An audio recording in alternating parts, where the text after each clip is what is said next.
What's good, YouTube? Muskox here. It's the end of the format. Everyone's either loved it or hated it, and I personally think this has been a great format. The good players are doing well, the bad players aren't. It's not another wind-up format like we had however long it was ago, March 2012 I think. The good players are consistently doing well, which I think makes for a good format. We're not having any players like Tyler Tabman, no offense, but I mean, you haven't done anything since Nationals. I haven't even seen your name anywhere. But who the fuck am I, really? I like the way the format has gone. Most people don't. Everyone seems to be really happy that it's over. Like that new Trishula thing that's going to be happening. If that's real, I mean, Goyo Guardian was a thing. But yeah, I just want to go over cards of the format. What really defined what this format was. So I'll just get into that. First up, obviously, the deck that everyone knows about. It just took Worlds, Dragon Rulers. We've got just these 4 cards, and the Draco Sex and the Big Ass Mix. But this archetype has been something that has been absolutely fantastic for Yu-Gi-Oh! Anyone can pick it up to a degree. You can play it at base skill level, where you'll make your first turn Draco Sax, you'll play the lad builds, you'll do alright. You won't understand the full combos and the potential that the deck has, but you know, you might win a game or two. It's always fun.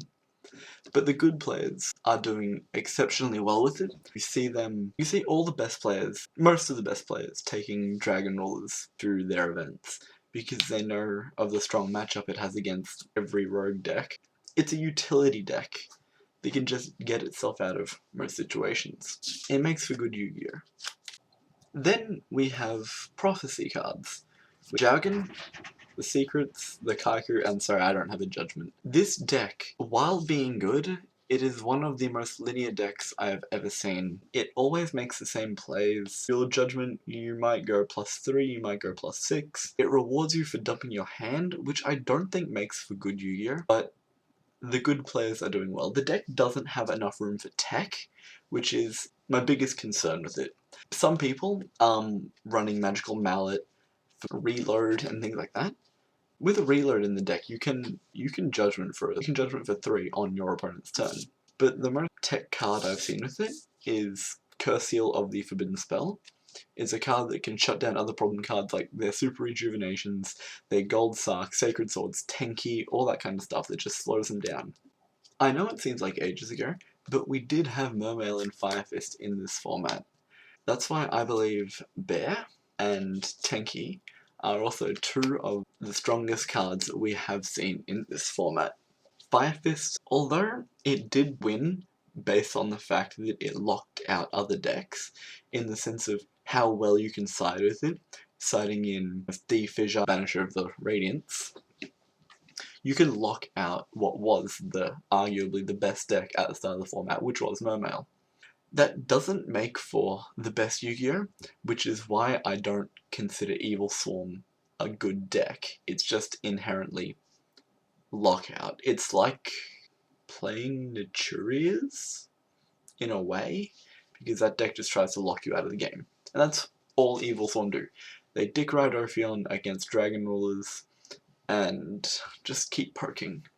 Bear and Tenki, these cards go together like, just, they're the best. And to top it all off, the deck that was considered the best of the format at the beginning, the Tier 1 deck, Mermails.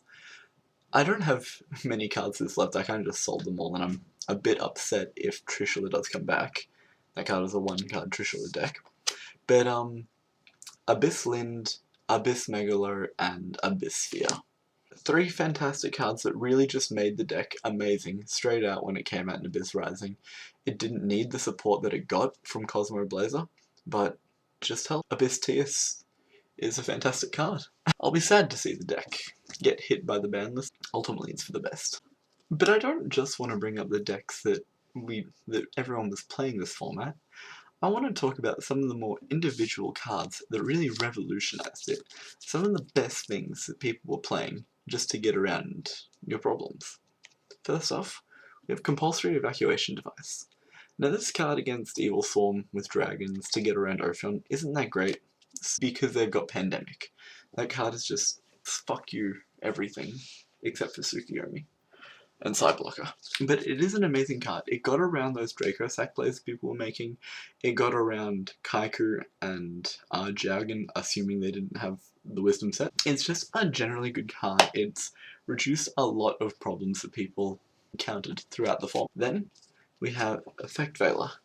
This card wasn't seeing much play for a long time, but then Dragon Rulers and Prophecy happened, and so this card did come back. It's a good card. I've always loved Effect Veila. It's just, when people are playing Effect Veila, you have to really think about your plays. You can't just go like balls to the walls, I'm just gonna drop everything, I'll summon whatever I want without fear of it getting Veila'd, because no one's playing Veila anymore.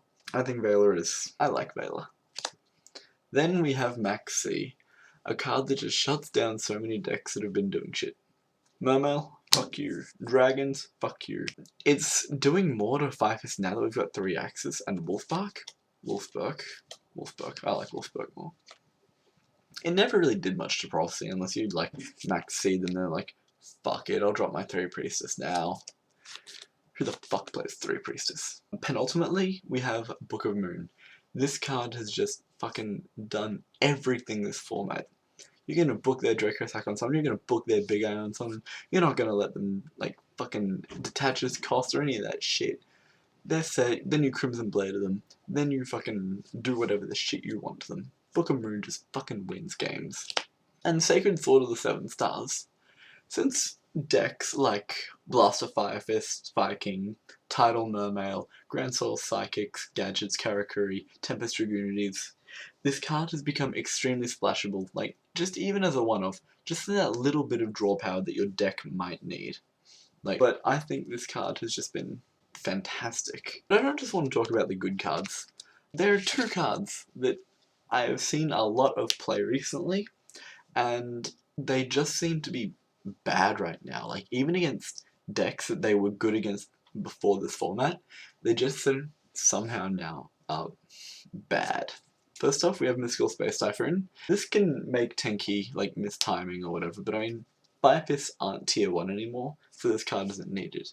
But the amount of times I've played duels just like casually at locals or online with 5-fists during this format, people are maining 3 of this thing, and I'm just sitting there like, dude, what? You could just put it in your sideboard, you're a lot safer.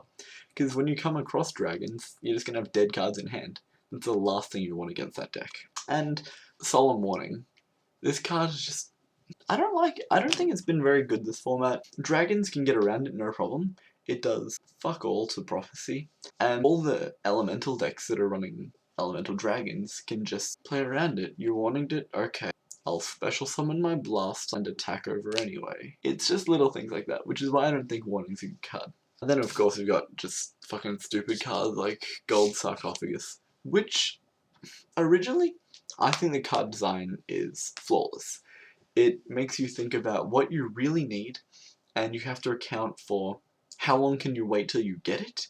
Do you desperately need it next turn, or do you need it right now? You have to be able to play around the wait time, make sure, you know, will it still be relevant by the time I get it? But with dragons being able to just abuse it by banishing and adding, it takes away from what that card was designed to do, and it's too good now. Same with Super Rejuve. That card has always been unfair. Exodia were netting plus 10s off of it, no worries, and it's too good. And then Judgment plus like 6, that happens too much. So yeah, with all that said, I still think this has been a good format. Firefist has been one of my favourite decks of all time. I'm hoping to make a return. I decided I'm going to be playing the rank 4 build rather than rank 3, mainly because Chicken is just... I don't know, I like rank 4 more, just with Wolfbark, the ability to make cards like Crimson Blader to lock out Mermail. It just generally seems to be more consistent, because of cards like Karibo and Floating Dick thing. So with that all said and done, this has been a great format, and I really hope Trishula doesn't come back. Muziko X, signing out.